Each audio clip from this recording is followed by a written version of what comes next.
বন্ধুরা, আজ একটা খুবই গুরুত্বপূর্ণ ভিডিও বানাচ্ছি আমরা, যেটা সবার সাথেই ঘটনাটা হতে পারে। আজকে আমার ওয়াইফের সাথে এই ঘটনাটা হয়েছে, যেটা আজকালের আপনারা সবসময় শুনে থাকেন সাইবার ক্রাইম।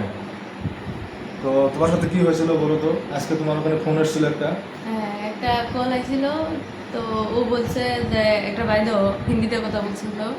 ও বলছে যে আমার মোবাইলে একটা পয়সা পাবো আমি জিও জিও তরফে থেকে গুগল ক্রোমে গেলে পাবো।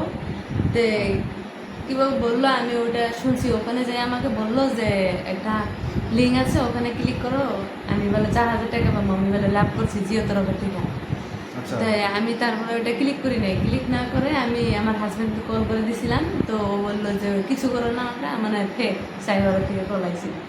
হ্যাঁ, এটা দেখুন, ওর এখানে যেটা কলটা এসছে, কল আসার পরে বলছে যে 4,000 টাকা তুমি পাবে, তোমার অ্যাকাউন্টে ঢুকবে।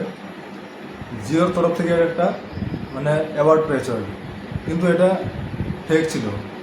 ও আমাকে বুদ্ধি করে যদি আমাকে ফোন না করতো, যদি ওই লিঙ্কটাতে গিয়ে ক্লিক করতো, তাহলে ওর অ্যাকাউন্ট থেকে ওই টাকাটা 4,000 টাকাটা ডেবিট। এইমাত্র আপনারা শুনলেন এই ঘটনাটা আমার ওয়াইফের সাথে হয়েছিল আজ।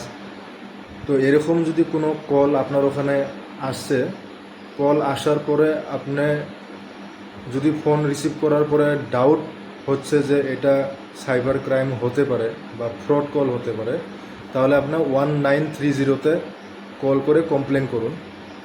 আর অনলাইনে গিয়ে সাইবার ক্রাইম পোর্টালে গিয়েও আপনি কমপ্লেন রেজিস্টার করতে পারেন।